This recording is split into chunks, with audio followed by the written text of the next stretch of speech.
तो hi everyone, welcome to you all in my अंदर video. तो आज हमारे साथ हैं यासिर भाई और ये हैं बेसिकली यूके से। तो आज हम जानेंगे यूके से। आप लोग बहुत सारे लोगों ने कमेंट भी कर रहे थे कि यूके का क्या प्रोसेस है, यूके में आप कैसे फार्मासिस्ट बन सकते हैं, किससे क्या रिक्वायरमेंट्स हैं और कितनी फीस लगेगी, है ना, कितने स्टेप्स में आप कर सकते हैं, और मोस्ट इम्पोर्टेंटली कि करंटली सिनेरियो क्या चल रहा है, कि जॉब वहाँ पे मिल रही है या नहीं, और फ्यूचर में क्या हो सकता है ना। तो आज हम पूरी A to Z इन्फॉर्मेशन लेंगे यासिर भाई से। और यासिर भाई बेसिकली एक ग्रुप उन्होंने बनाया हुआ है फेसबुक के ऊपर, वो आपको बारे में बताएंगे कि अगर आपको किसी भी पूरे वर्ल्ड के अंदर आपको अगर रजिस्ट्रेशन करनी है तो आप उस ग्रुप को ज्वाइन कर सकते हैं, तो आपको वहाँ पर हेल्प मिलेगी। ठीक है, तो वेलकम टू यू यासिर भाई। जी, अस्सलाम वालेकुम। जी, can you please give us a brief your introduction about yourself, what you are doing अब। Okay, firstly my name is Yasir Abbas. I belong to Pakistan और मेरी जो है ग्रेजुएशन जो है पाकिस्तान से ही है। फैमिली मैंने किया था 2009 में, और 2010 में मैं जो है यूके मूव कर गया था। I came here on masters on student visa, और वो था pharmacotherapy and medicine management, course का नेम था। ठीक है, और उसके बाद मैंने रियलाइज़ किया कि यहाँ पे एज अ फार्मासिस्ट रजिस्ट्रेशन के लिए मुझे ऑस्पेप की जरूरत है, ओवरसीज फार्मासिस्ट असेसमेंट प्रोग्राम। तो देन मैंने उसके लिए स्टडी किया, क्वालिफाइड फार्मासिस्ट तो नाउ। बेसिकली यासर भाई वहाँ पर जो है क्वालिफाइड फार्मासिस्ट हैं, अभी यूके में ये वर्किंग है। ठीक है, तो इन्होंने जो किया वो सब बताएंगे आपको, और ये बहुत ज़्यादा स्टूडेंट को गाइड भी करते थे। तो करंट में क्या चल रहा है तो वो सब हम पूरी बात करेंगे। तो यासर भाई बताइए कि कोई भी ओवरसीज है तो उसकी क्या मतलब मिनिमम रिक्वायरमेंट क्या है, अगर यूके में अगर उनको रजिस्ट्रेशन करनी है तो। अच्छा जी, ओवरसीज फार्मासिस्ट ये सबके लिए सेम है। ठीक है, आप इंडिया से हैं, बांग्लादेश से हैं, पाकिस्तान से, नेपाल से, ठीक है, नाइजीरिया, अफ्रीका से, वहाँ से काफ़ी स्टूडेंट आते हैं। तो सबसे पहले तो आपकी फार्मेसी डिग्री होनी चाहिए अपने कंट्री से। कुछ कंट्रीज अभी भी बी फार्मेसी करवा रहे हैं, बैचलर ऑफ फार्मेसी, और कुछ कंट्रीज डॉक्टर ऑफ फार्मेसी करवा रहे हैं। ठीक है, ये दोनों रिकग्नाइज्ड हैं यूके में। सबसे पहले तो आपने अपनी वो 4 ईयर और 5 ईयर का जो कोर्स अपने कंट्री से वो करना है। ठीक है, जैसे ही आपका वो पास हो जाएगा, देन आपकी जो लोकल फार्मेसी काउंसिल है आपके कंट्री की, आपने वहां से रजिस्ट्रेशन लेनी है अपनी। ठीक है, उसको लाइसेंस कहते हैं, कुछ लोग कैटेगरी कहते हैं। ठीक है, तो वो आपको जब लाइसेंस मिल जाएगा, ठीक है, उसके बाद फिर आपने जो है language test, that's the basic requirement, क्योंकि आप एक इंग्लिश स्पीकिंग कंट्री की तरफ आ रहे हैं, तो देन आप you will be dealing in English speaking patients. ठीक है, तो आपको जो है ना इंग्लिश पे एक कमांड होनी चाहिए, और उसका लेवल 7 है आइल्स का। 7 बैंड ईच आइल्स में चाहिए इन वन सिटिंग। अगर किसी एक मॉड्यूल में नहीं आते, then you have to appear again, और फिर आपको फिर दोबारा से ट्राई करना पड़ेगा। और ये पिछले 2 2 इयर्स एंड हाफ इन्होंने एक और इंग्लिश लैंग्वेज टेस्ट इंट्रोड्यूस करवाया, that's called OET, occupational English language test. तो आप बेसिकली उसमें जो मिनिमम रिक्वायरमेंट ऐसे में बताइए कि आपने जो डिग्री की है, मिनिमम 4 ईयर की डिग्री है अगर आपकी फार्मेसी की, whatever your country, whether you are a B Pharm और BSc फार्मेसी और फार्म डी, वाट एवर, तो minimum 4 year degree is recognise. तो once you are registered in your home country, तो बहुत सारे बच्चे हमेशा पूछते हैं कि सर हम अभी फाइनल ईयर में हैं, क्या हम अप्लाई कर सकते हैं या नहीं। तो रजिस्ट्रेशन करना मैंडेटरी है अपनी होम कंट्री के अंदर, और उसके बाद ही आप लोग कर सकते हो। जैसे कि अभी बहुत सारी कंट्रीज में एग्जाम, जैसे कि नेपाल में, अगर आपको कोई नेपाली स्टूडेंट इसको देख रहा है तो उनका क्या होता है कि वो पहले स्टडी करते हैं, फिर वो नेपाल में उनका एक लोकल टेस्ट होता है, उसके बाद पास करने के बाद ही उनका रजिस्ट्रेशन होता है। पर इंडिया पाकिस्तान में क्या है, किसी ने भी अगर डिग्री कंप्लीट कर लिया तो डायरेक्ट रजिस्ट्रेशन हो जाती है, अभी एग्जाम्स नहीं है। इंडिया में अभी एग्जाम्स होने वाला है नेक्स्ट ईयर से, शायद वहां पर ये बात चल रही है। और तो अगर आपने जस्ट डिग्री कंप्लीट किया, आपका रजिस्ट्रेशन हो गया है, तो आप एलिजिबल हैं। तो उसके लिए आपको बेसिकली इंग्लिश जो टेस्ट है वो तो बेसिकली मिनिमम रिक्वायरमेंट है, आप कहीं भी मूव करोगे इंग्लिश स्पीकिंग कंट्री में तो आप जो IELTS दे सकते हो। पर अभी इन्होंने OET भी एक्सेप्ट कर रहे हैं, तो इसलिए बहुत ज़्यादा लोग जो है अप्लाई कर रहे हैं यूके के लिए। चंद्र भाई, ये जो इसका जो पहला स्टेप है वो क्या, अगर किसी ने ऑलरेडी इंग्लिश का टेस्ट दे लिया है फिर उसके बाद में वो क्या करेगा।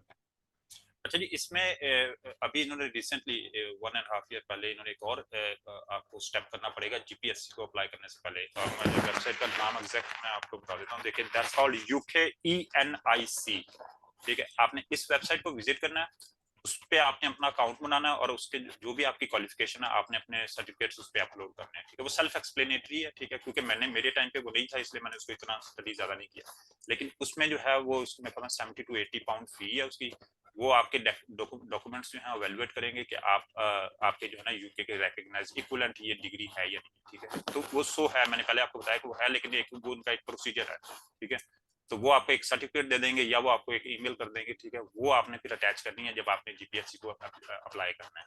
तो ये एक एडिशनल स्टेप अभी इन्होंने रिसेंटली स्टार्ट किया हुआ है कुछ सालों से, तो ठीक है। सिंपल से ये पहला स्टेप जो है यूके एनआईसी पर आप जाएंगे वेबसाइट पर, वहां आपकी जो है डॉक्यूमेंट एवोल्यूशन करेंगे, वो वहाँ जो भी फीस होगी, आप जो भी आप सेल्फ एक्सप्लेनेटरी क्वेश्चन वगैरह पूछेंगे वो आप उनको आंसर करके और अपने डॉक्यूमेंट अपलोड करके वो आपका काम हो जाएगा। उसके बाद फिर जो है नेक्स्ट स्टेप आता है, जो ग्रेट ब्रिटेन जो उनकी फार्मेसी एसोसिएशन है वहां पर उनको आपको अप्लाई करना है। जी ऐसा भाई। अच्छा जी, जैसे ये आपको ये स्टेटमेंट ऑफ कंपैरेटिबिलिटी ये मिल जाएगी ना, ठीक है, जो यूके ईएनआईसी वेबसाइट है, ठीक है। उसके बाद नेक्स्ट स्टेप है आपका है जीपीएचसी, जनरल फार्मेसी काउंसिल यूके। आप जैसे ही आप इसको टाइप करेंगे ये आ जाएगा। उसके ऊपर आपने लिंक्स दिए हुए for overseas pharmacist assessment programme, आप उसके ऊपर क्लिक करें। वो एक पीडीएफ फाइल है काफी पेजेस की, वो टोटल एप्लीकेशन है, वो आपको एवरीथिंग एक्सप्लेन करती है उसके ऊपर कि आपके क्या क्या सपोर्टिंग डॉक्यूमेंट्स हैं। जो मेन है मैं वो आपको बता देता हूँ, उसमें आपकी फार्मेसी की डिग्री, फार्मेसी का लाइसेंस, ठीक है, good standing letter from your pharmacy council और from your recent employer and from your uni. तो ये 3 गुड स्टैंडिंग सर्टिफिकेट आपको लेटर चाहिए होंगे, जो कि डायरेक्ट आपका एम्प्लॉयर, आपकी यूनिवर्सिटी और आपकी काउंसिल जो है वो जीपीएससी को ईमेल करेगी। पहले वो और पोस्ट सर करते अगर होते थे। जैसे भाई अगर किसी ने जॉब नहीं किया है, बिल्कुल कोई फ्रेशर है, तो फ्रेशर अप्लाई कर सकता है या एक्सपीरियंस है ना मस्ट मस्ट है? नहीं नहीं नहीं, फ्रेश भी अप्लाई कर सकता है। सिर्फ आपका जिस टाइम पे आप अप्लाई कर रहे हो, फॉर एग्जांपल आप अभी आज की डेट में अप्लाई कर रहे हो, तो जब से आपने फार्मेसी स्टार्ट की है और तब तक आपने each and every single day का आपने अपनी सीवी एक बनानी है, उसके ऊपर आपने एक्सप्लेन करना है कि मैंने क्या क्या कर रहा था, ठीक है। ये ज्यादातर फीमेल्स का क्वेश्चन होता है कि हमने जो है काफी अरसे से फार्मेसी की हुई है but we are full time mom, full time housewife, तो अब हमें यस। हमारे लिए क्या ऑप्शन है। तो उनके लिए यही ऑप्शन है कि जब भी वो सीवी बनाएं तो उसके अंदर आप, फॉर एग्जांपल आपने 2015 में फार्मेसी की थी, ठीक है, और अब 6-7 इयर्स आप जो है ना फुल टाइम हाउस वाइफ रही हैं, तो आप उसमें वो लिख दें कि हाँ जी I was full time housewife and now I am considering myself to get back to my profession, ठीक है। क्योंकि ये ऐसे नहीं है कि आप वेरी फर्स्ट डे आपको ये रिस्पॉन्सिबल फार्मासिस्ट बना देंगे। इसका एक प्रोसीजर है जो है मिनिमम 2 इयर्स का, ठीक है। 1 साल की आपकी स्टडी होगी, वो मास्टर्स ऑस्पेक भी हो सकता है, वो पीजीडी ऑस्पेक भी हो सकता है, ठीक है। उसके बाद फिर 1 ईयर की ट्रेनिंग है, तो वो बेसिकली आपको एक प्रोसेस से गुजारेंगे, ठीक है, ताकि आप पूरी नो हाउ हो जाए आपको कि यूके में ये फार्मासिस्ट का कैसे हाउ इट वर्क आउट। तो उसमें घबराने की कोई बात नहीं है कि अगर आपका नहीं भी है आपका जो job experience, recent job experience, तो उसमें कोई इशू नहीं होगा। तो मतलब फ्रेशर हैं आप तभी भी अप्लाई कर सकते हैं, अगर आपका वर्किंग एक्सपीरियंस है तो फिर आपको वहां से गुड स्टैंडिंग सर्टिफिकेट लेना है, और दोनों ही केस में दोनों ही लोग एलिजिबल हैं, दोनों ही लोग आप कर सकते हैं। इवन अगर अगर आपका गैप था, आप जॉब नहीं भी कर रहे हैं, तो अभी आप कर सकते हैं, पर आपको अपने सीवी में मेंशन करना होगा कि उस टाइम पर आप क्या कर रहे थे, ठीक है। तो यासर भाई इसकी जो ये इसके बाद से नेक्स्ट स्टेप क्या है? यूनिवर्सिटी को ये लोग अप्लाई करते हैं ऑस्पेप के लिए डायरेक्टली, या यूनिवर्सिटी डायरेक्टली कैसे, क्या प्रोसेस होता है इसका? अच्छा, इसमें जैसे आपने जीपीएससी को अप्लाई कर दी एप्लीकेशन, ठीक है, जी। और इसका अब जो है वो इनका जो टाइम है वो 4 to 8 वीक्स का है। उसके अंदर आपके ये सारे डॉक्यूमेंट्स एवेलुएट करते हैं। If they need to contact your like Pakistan और इंडियन आपकी फार्मेसी काउंसिल और यूनिवर्सिटी जहाँ से यू आर ग्रेजुएटेड फ्रॉम, तो फिर वो सारा प्रोसेस 4 से 8 वीक में कंप्लीट होता है। फिर आपको अप्रूवल लेटर ईमेल के थ्रू आ जाता है कि अब आप जो है ना एलिजिबल हैं ऑस्पेप करने के। दीज आर द यूनिवर्सिटीज, ठीक है, इनमें से आप किसी में मतलब अप्लाई करते हैं, ठीक है। अब आपने वो लेटर जो है ना, आप जिस भी यूनिवर्सिटी को अप्लाई करोगे वो साथ आपने लेटर लगाना है और आपको यूनिवर्सिटी एडमिशन दे देगी। अच्छा, तो ये जो यूनिवर्सिटीज की जो रिक्वायरमेंट है, ये इंग्लिश की ये सेम है सबकी, या कुछ ये वेरी करती यूनिवर्सिटी टू यूनिवर्सिटी? नहीं नहीं, अच्छा ये सबकी सेम है। बेसिकली ये यूनिवर्सिटी की रिक्वायरमेंट नहीं है, ये है जीपीएससी की रिक्वायरमेंट है, ओके, ठीक है। रजिस्ट्रेशन की रिक्वायरमेंट है ये, तो हाँ, सेम वो रहेगी। जनरल फार्मेसी काउंसिल की रिक्वायरमेंट है कि कोई स्टूडेंट भी जो ओवरसीज फार्मासिस्ट यहाँ पे रजिस्टर्ड होना चाहता है तो वो इस चैनल के थ्रू आएगा, पहले जीपीएससी को अप्लाई करेगा, वहां जी से जब जी उसको जी। अप्रूवल लेटर मिल जाएगा तब वो उसने यूनिवर्सिटी को अप्लाई करना ओके ओके ओके। तो फिर कितनी यूनिवर्सिटी है भाई आज की डेट में जो ऑस्पेप करवाती हैं? है। ये जी 4 यूनिवर्सिटीज हैं, ठीक है। एक तो संडरलैंड यूनिवर्सिटी, ठीक है, एस्टन यूनिवर्सिटी और ब्राइटन यूनिवर्सिटी, और एक और अमेरिका में हर्टफोर्डशायर यूनिवर्सिटी, अच्छा तो ठीक है। पहले ज्यादा हुआ करती थी लेकिन अब रिसेंटली 4 यूनिवर्सिटीज करवाती हैं। अच्छा, तो ये 4 यूनिवर्सिटी कराती हैं, फिर आपको इंडिविजुअली 4 यूनिवर्सिटी को अप्लाई करना है, या जहां भी आप अप्लाई करना चाहते हैं इसके नहीं नहीं, बाद? मैं अब सॉरी, अब जो सिचुएशन चल रही है कि बहुत ज्यादा स्टूडेंट्स अप्लाई कर रहे हैं, तो आई वुड से कि आप at the same time 4 application डालें चारों यूनिवर्सिटीज को। As soon you got your GPSC approval letter, yes. चारों यूनिवर्सिटीज को अप्लाई करें, और जिसमें भी आपको मिलती है, जिसमें भी स्पेस मिलती है, आप उसमें चले जाए, ठीक है। तो यासर भाई इसकी फीस क्या होती है जनरली ऑस्पेप की जो है ऑन एवरेज, कुछ अगर आइडिया है तो? अच्छा, ये ऑन एवरेज जो है ना, अगर तो आप ओवरसीज हैं, मतलब आपने पाकिस्तान इंडिया में रहते हुए अप्लाई करना है, तो फिर तो आप as a international student consider होंगे, ठीक है। तो उसकी ट्यूशन फी थोड़ी सी ज्यादा है। और अगर आप ऑलरेडी यूके में बैठे हुए हैं और आपको इंडेफिनेट लीव मिल गई है या आपको पासपोर्ट मिल गया है, ठीक है, फिर आप as a home student consider होंगे, तो फिर वो आप थोड़ी फीस कम होगी आपकी, ठीक है। नहीं नहीं, अब फॉर एग्जाम्पल कोई बच्चा कोई दूसरा मास्टर डिग्री करना है, कोई कुछ भी XYZ मास्टर डिग्री करना आ गया यूके में, और हाँ उसको हाँ, अब ऑस्पेप करना है, तो उसके इसमें उसको इंटरनेशनल फीस लगेगी स्टिल? इंटरनेशनल फीस लगेगी जब तक आपकी यूके में सेटलमेंट नहीं हो जाती। उसको कहते हैं, जो बेसिक सेटलमेंट है उसको इंडेफिनेट लीव टू रिमेन कहते हैं, ठीक है। उसके अच्छा बाद फिर आप पासपोर्ट अप्लाई करते हैं, तो जब तक उसके पास इंडेफिनेट लीव टू रिमेन नहीं है, he will be considered as international student. अच्छा, बेसिकली वो सेम है जैसे कि आप यूके ऑस्ट्रेलिया में अगर आपको PR मिल जाती है, तो फिर आप as a local student count किया तो जो फीस भी जो चार्ज की जाती है एज ए लोकल की तरह चार्ज की जाती है, तो वो ज़्यादा डिफरेंस होता है। बेसिकली 1/3 जनरली फीस होती है लोकल्स की as compare to international student, जो 3 टाइम्स हाई पे करनी पड़ती है। इसमें जो है ना, मैं थोड़ी सी इसको ऐड कर लूं कि सिर्फ संदरलैंड यूनिवर्सिटी है जो ये कंसीडर करती है आप वाली बात के 1/3 फीस होती है इंटरनेशनल स्टूडेंट के बाकी एस्टन है, ब्राइटन है और दूसरी एर्फोशायर, इनकी मैंने देखी थी, काइंड ऑफ सेम ही है, मतलब 1, 2 और 3,000 पाउंड का फर्क होगा। अच्छा लेकिन अच्छा। जो संदरलैंड यूनिवर्सिटी का उसका तो ऑलमोस्ट 3 टाइम का फर्क है, कि अगर 10,000 उनकी tuition fee for international student, लेकिन वो जो लोकल स्टूडेंट्स हैं उनके लिए जो है ना 4,000 आई थिंक है। अच्छा, तो ये ऑस्पेप का जो कोर्स है कितना ड्यूरेशन का, 1 साल 2 साल या 1.5 साल, कितना लगता है इसको? अच्छा, इसमें दो ऑप्शंस हैं, ठीक है। फिर अगेन ये तो है ये जो इमिग्रेशन साइड की, कि आप में वो पॉइंट बेस्ड होते हैं कि आपके इतने क्रेडिट आवर्स होने चाहिए, देन आपको post study work visa PSW यहाँ पे उसको कहते हैं मिलता है, ठीक है। यस। वरना ऑस्पेप 2 टाइप्स का है, एक है पोस्ट ग्रेजुएट डिप्लोमा इन ऑस्पेप और एक दूसरा है मास्टर्स MSc इन ऑस्पेप, ठीक है। द ओनली डिफरेंस इज के वो आपको मास्टर्स में थीसिस और रिसर्च पेपर वो सबमिट करवाना पड़ता है। तो जो पोस्ट ग्रेजुएट डिप्लोमा है वो आपका 9 मंथ का कोर्स है, ठीक है। और जो मास्टर्स है वो 12 मंथ का फुल टाइम कोर्स है। तो अगेन डिपेंडिंग ऑन, अगर तो आप यहाँ पे हैं और आपकी ILR सेटलमेंट, आपको रेजिडेंट आप हो गए इस कंट्री के, तो फिर तो आपको पोस्ट ग्रेजुएट डिप्लोमा ही की जरूरत है, आप मास्टर्स में ना जाएं, ठीक है। वो एक्स्ट्रा आपको 3 to 4 मंथ स्टडी करनी पड़ेगी। लेकिन अब काफी स्टूडेंट्स कह रहे हैं पाकिस्तान से कि आपको जो PGD पोस्ट ग्रेजुएट डिप्लोमा में भी अगर आप आते हो पाकिस्तान या इंडिया से, तो आपको जो है ना ये वर्क वीजा दे देंगे। अगेन हमारा फील्ड इस तरह का है कि यहाँ पे इवन अगर आपको वर्क वीजा नहीं भी मिलता तो स्पॉन्सरशिप आपको मिल जाती है। हेल्थ केयर प्रोफेशन ये हर ऑलमोस्ट हर कंट्री में ऐसे ही है, जो भी हमारे ये हैं मेन स्ट्रीम के, यूके हो गया, आपका ऑस्ट्रेलिया कनाडा हो गया, कि आपको स्पॉन्सर वीजा का इशू नहीं होगा। वंस यू क्वालिफाइड, आपको स्पॉन्सर वीजा का इस कंट्री में कोई इशू नहीं होगा। अच्छा, जैसे भाई एक बार बच्चे ने जो है ये ऑस्पेप कर लिया, तो उसके बाद फिर क्या प्रोसेस, कोई इंटर्नशिप करनी होती है या कुछ एग्जाम पास करना पड़ता है, और कितना टाइम लगता है रजिस्ट्रेशन का? अच्छा, जैसे जी आप ऑस्पेप कर लेते हैं, ठीक है, फिर वो यूनिवर्सिटी का एग्जाम लेते हैं। वो अगर वो 9 मंथ्स का है, ठीक है, तो वो 9 मंथ्स के बाद आपका एग्जाम होता है ऑस्पेप का, ठीक है। और उसके बाद वो आपने पास कर लिया, तो ड्यूरिंग आप ऑस्पेप ही अपनी जो है वो जो है प्री रेज ट्रेनिंग ईयर उसको कहते हैं, ठीक है, वो अप्लाई आप करना शुरू कर देते हैं, ठीक है।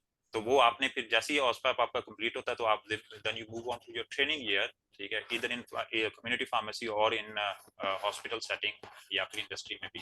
तो वो आपने 1 साल की ट्रेनिंग लेनी है, ठीक है। उसके बाद फिर जनरल फार्मेसी काउंसिल का एग्जाम है, दैट्स द मेन वन, ठीक है। वो आपने एग्जाम जो है वो पास करेंगे, देन आप रजिस्टर्ड होंगे यहाँ पे। देखो दोस्तों, बहुत सारे लोग कंप्लेन करते रहते हैं कि ऑस्ट्रेलिया का जो है प्रोसेस बहुत ही लॉन्ग है और बहुत ज़्यादा पैसे खर्च हो रहे हैं। तो मुझे तो लग रहा है ये बहुत ही सिंपल है, क्योंकि ऑस्ट्रेलिया में क्या होता है, KPS का एग्जाम होता है, और उसमें एकेडमिकली आपकी हेल्प करती है एग्जाम को पास करने में, और आप अपनी होम कंट्री से ये एग्जाम पास करके डायरेक्टली PR लेके आप ऑस्ट्रेलिया आ सकते हो। मगर यूके के केस में क्या है कि यहाँ पर आपको 1 साल का ऑस्पेप को स्टडी करने जानी है, और एक लॉन्ग क्यू चल रही है। आपको जरूरी नहीं है जैसे ही आपको वो मिल रही लेटर मिलता है वहाँ से फार्मेसी काउंसिल यूके से, आपको इमिडिएटली एडमिशन मिल होता है कि आपको 6 महीने के बाद मिले या नेक्स्ट ईयर मिले। मैंने कुछ कमेंट्स पढ़े थे स्टूडेंट से, वो बोल रहे हैं कि 1-1 साल लग जा रही है, क्योंकि अभी सीट्स कम है और लोग बहुत ज़्यादा अप्लाई कर रहे हैं, ठीक है। तो ये पूरा जो प्रोसेस है, ये करने के बाद फिर आप लोग 1 साल की इंटर्नशिप करेंगे, और इंटर्नशिप के बाद फिर से एक यूके का एग्जाम पास करेंगे, और उसके बाद ही आप फार्मासिस्ट बनेंगे। और ये जो पूरा प्रोसेस है, ये कम से कम मेरे हिसाब से 2.5 से लेकर 3 साल तक लग सकते हैं, कि जब से आप Day 1 से आप स्टार्ट करेंगे अपना प्रोसेस, है ना। और अच्छा जैसे भाई ये बताइए कि ये तो जैसे कि कोई बच्चा ऑस्ट्रेप करना आता है, तो वो 1 साल का वीजा मिलेगा उसको, 3 साल का वीजा मिलता है उसको? क्योंकि ये जो ट्रेनिंग पे जाएगा तो कौन सी वीजा पे करेगा वो ट्रेनिंग? अच्छा जी, ये जो है जो स्टूडेंट वीजा, अगेन अगर तो आप 9 मंथ के कोर्स में आ रहे हो पोस्ट ग्रेजुएट डिप्लोमा में, जितने जितने मंथ्स का आपका कोर्स है प्लस ये 4 मंथ आपका एडिशनल आपको वीजा देते हैं जस्ट टू डिसाइड आप यहाँ पर रहना चाहते हैं, फर्दर कहीं मूव होना चाहते हैं, ठीक है। तो वो अच्छा जितना जितना फर्ज करें अगर 9 मंथ का कोर्स है देन आपको 13 मंथ का वीजा मिलेगा, और अगर 12 मंथ का कोर्स है देन आपको 16 मंथ का वीजा मिलेगा, ठीक है। और वो जो है स्पॉन्सरशिप अब आसान है। कुछ स्टूडेंट्स जो हैं जैसे ही मास्टर्स या पोस्ट ग्रेजुएट करेंगे तो वो post study work visa PSW apply कर सकते हैं, वो इनको 2 इयर्स का मिलेगा, ठीक है। अगर यस तो वो ये रूट अप्लाई करते हैं देन तो उनको स्पॉन्सरशिप की जरूरत नहीं है, because they got their own visa, उन्होंने अर्न किया है वो वीजा, ठीक है, उनको स्पॉन्सरशिप की जरूरत नहीं है, ठीक है। तो उसमें 2 साल में आपने अपनी 1 साल की तो आपकी प्री ट्रेनिंग होगी, ठीक है, और पीछे फिर भी आपके पास 1 साल बचा पड़ा होगा, ठीक है। आप उसमें आपने फिर भी एज ए एम्प्लॉय कहीं काम करना है आप वो कर सकते हैं, अगर आपने सेल्फ एम्प्लॉयड काम करना है तो आप वो कर सकते हैं। तो अगर उस बारे में कोई स्पेसिफिक क्वेश्चन होंगे सेल्फ एम्प्लॉयड के, तो वो मैं आपको इन डिटेल बता सकता हूँ। तो बेसिकली इसमें क्या है ना कि आपने जैसे ही आपने स्टेप कर लिया और उसके बाद या तो फिर आपको कोई कंपनी स्पॉन्सर करेगी आपका वीजा जब आप जॉब करने जाएगी, अदरवाइज आपको बेसिकली आपको PSW 2 साल का वीजा मिल जाएगा, तो वो आपका अपना वीजा होगा। आप उस वीजा पे आप ट्रेनिंग करोगे, फिर आप एग्जाम पास करोगे, फिर आप फार्मासिस्ट बन जाओगे। तो यार भाई ये बताइए कि किसी को PR लेने में कितना टाइम लग जाता है अगर कोई बच्चा स्टेप करने जाता है, टोटल ड्यूरेशन? अच्छा, ये जब वंस यू क्वालिफाइड वहां से फिर आपका टाइम स्टार्ट होता है कि अगर आप स्पॉन्सरशिप आप लेते हो फिर किसी भी एम्प्लॉयर से, ठीक है, तो वो स्पॉन्सरशिप फॉर द 5 इयर्स, ठीक है। It can be from one employer और it can be from multiple employers, ठीक है। 5 साल जब आप यहाँ पे एज ऑन स्पॉन्सरशिप वीजा पे रहते हो, टायर 1 टायर 2 वीजा कहते हैं उसको, ठीक है। तो उस पे जो है आपको 5 साल के बाद आप indefinite leave to remain apply कर सकते हो, ठीक है, एंड देन फिर आप ईयर और सो टाइम में फिर पासपोर्ट आप अप्लाई कर देते हैं। ये तो भाई ये तो 5 साल में लग रहा है, कम से कम आपको 7-8 साल लग जाएंगे फार्मासिस्ट को अगर PR लेने तक, मतलब आप सिटीजन बनने तक, है ना। तो लॉन्ग प्रोसेस है, मगर फिर भी आज की डेट में अच्छा जैसे देखिए आज की डेट में इसके ब्रेक्जिट के बाद क्या सीन है वहां पर, जॉब मिल जा रही है यानी बहुत सारे लोग कंप्लेन करते हैं कि जॉब नहीं मिल रही है, सैचुरेशन है वहां पर। तो आपके हिसाब से क्या चल रहा है वहां पर? नहीं नहीं, देखें, अगर तो आप वो स्टूडेंट जॉब्स की बात कर रहे हैं कि जब आप स्टूडेंट वीजा पे आते हैं और पार्ट टाइम जॉब्स आपने करनी है, ठीक है, वो उसमें वाकई लोग थोड़ा बहुत स्ट्रगल कर रहे हैं। उसकी रीजन ये है कि there are so many students जो है ना वो यूके में आ गए हैं, ठीक है। पहले ये जब मैं 2010 में आया था तब भी इन्होंने वर्क वीजा देते थे 2 इयर्स का, तो उस वक्त भी लोग आ जाते थे, ठीक है। और अब इन्होंने फिर दोबारा रिसेंटली स्टार्ट किया 2-3 साल पहले वर्क वीजा, तो इसलिए लोग फिर इधर उधर के इरेलीवेंट कोर्स में आ जाते हैं उनको फिर। लेकिन प्रॉब्लम ये कि हाँ, ड्यूरिंग स्टूडेंट आपका जो टाइम है उसमें आपको थोड़ा बहुत स्ट्रगल करना पड़ता है, लेकिन हमारा माशाल्लाह प्रोफेशन ऐसा है कि इसमें आपको जॉब का कोई, मैं in simple words you can work as much, ठीक है। आपको जो है ना काम की तरफ से कोई परेशानी नहीं होगी इसमें मतलब एज अ जॉब मिल फार्मासिस्ट। जा रही है इजीली, क्योंकि हेल्थ केयर में इज बहुत ज्यादा लोगों की जरूरत है, लोग इतना अवेलेबल नहीं है। इसीलिए जो ओवरसीज जो क्वालिफाइड हेल्थ केयर प्रोफेशनल्स है उनको ऑलवेज डिमांड रहती है। तो अगर आपने ये वास्तव कर लिया तो मोस्ट प्रोबेबली आपकी जॉब लग जाएगी। आप अच्छा यार भाई, ऑन एन एवरेज एक फार्मासिस्ट कितना अर्न कर लेता है? एक बहुत लोग कहते हैं, ये बहुत क्वेश्चन करते हैं कि यार क्या अर्निंग कितनी होती है वहां जाने के बाद? चले जी, इसको मैं थोड़ा सा सिंपल करके बता देता हूँ जी। कि जब आपने ऑस्पेप कर लिया तो जो आपका पहला ट्रेनिंग ईयर है ना प्री रेज फार्मासिस्ट का, ठीक है, उसमें तो आपको जो सैलरी है वो 20,000 पाउंड से लेके 25,000 पाउंड तक पर ईयर मिलती है। मतलब 1 साल की आपकी इतनी है कि आप मिनिमम 20,000 पाउंड लेंगे और मैक्सिमम 25,000 पाउंड लेंगे 1 साल में। तो आप इसको 12 पे डिवाइड कर लें तो आई थिंक ये 15 to 1600 पाउंड आती है पर मंथ सैलरी आपकी। तो ये तो हो गया आपका प्री रेज वाला साल, ठीक है जी। तो जैसे आप क्वालिफाइड हो जाते हैं एज अ फार्मासिस्ट, ठीक है, तो एज अ फार्मासिस्ट ये मैं आपको बहुत ही मिनिमम बता रहा हूँ, हालांकि सैलरीज इससे ज्यादा है कि, तो आपको 35,000 पाउंड पर ईयर का कॉन्ट्रैक्ट मिल जाता है, ठीक है। तो मेरी मेरी आई मीन ओपिनियन में it's not a bad salary, ठीक है। आप अगर कंपेयर करें बाकी प्रोफेशंस को तो वो उसमें इतनी नहीं है स्टार्टिंग सैलरीज, ठीक है। तो इसमें अगर खैर आपको मैं 35, यस सुजात भाई, ये बहुत ही अच्छा बताया आपने कि देखो, अगर मैं कंपेयर करूँ ऑस्ट्रेलिया के तो ये बहुत ही लो सैलरी है। अगर देखो कि मैंने ऐसे काउंट किया 20,000 जो पाउंड होते हैं ऑस्ट्रेलिया में, ये हो रहे हैं करीब 35,000 AUD। तो यहाँ पर अगर आपने ये कैप्स एग्जाम पास कर लिया इंडिया में और या पाकिस्तान में, और जब आप पहली जॉब पे ऑस्ट्रेलिया में आते हो तो बेसिकली आपको इंटर्नशिप मिलती है, और इंटर्नशिप में $30 पर आवर के हिसाब से मिलते हैं, पर ऑन एन एवरेज जो है आपको 60 से लेकर $70,000 जो है सैलरी मिलती है ऑस्ट्रेलिया के अंदर। तो ये जो इंडिया जो UK में मिल रही है उससे डबल सैलरी है आज की डेट में। ऑस्ट्रेलिया के अंदर फॉर फार्मासिस्ट के लिए। तो अगर आपको चूज करना है कि ऑस्ट्रेलिया जाएं या यूके जाएं, तो यूके में बहुत ज़्यादा टाइम भी लग रहा है और आपको पैसे भी इन्वेस्ट करने हैं और ये पूरा प्रोसेस में 5 साल लग जाएंगे। और यूके में, ऑस्ट्रेलिया में डायरेक्ट पीआर मिल जा रही है, कोई इतना आप 6-7 हज़ार AUD जस्ट खर्च करने होते हैं। मतलब अगर पाउंड में कन्वर्ट करूँ तो ये 4,000 पाउंड ही होते हैं। 4,000 पाउंड में आप ऑस्ट्रेलिया आ सकते हो। और अगर आपको यूके जाना है तो कम से कम ये 20,000 पाउंड लग जाएगा आपका। पैसे भी छोड़ो, आपको बहुत टाइम लग जाएगा। तो आपको डिसाइड करना है कि आपको जाना क्या है। तो बहुत सारे स्टूडेंट इसलिए जाना चाहते हैं कि उनको कोई रिलेटिव है वहाँ ऑलरेडी, कोई हेल्प करने वाला है। तो इस केस में तो आप यूके प्रिफर्ड करें। पर अगर आपको, आप अपनी रिसर्च कर लें कि आपको यूके जाना चाहिए, ऑस्ट्रेलिया या कनाडा, फिर उसके बाद आप स्टेप डाउन करें। क्यों यासर भाई?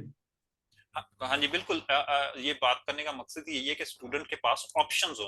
असल में यस। प्रॉब्लम ये है कि स्टूडेंट्स के पास ऑप्शंस नहीं है, ठीक है। जी उनको जी। सिर्फ पता है कि यूके कैसे जाना है या दुबई कैसे जाना है या मैंने सऊदी अरेबिया कैसे जाना है, ठीक है। यस।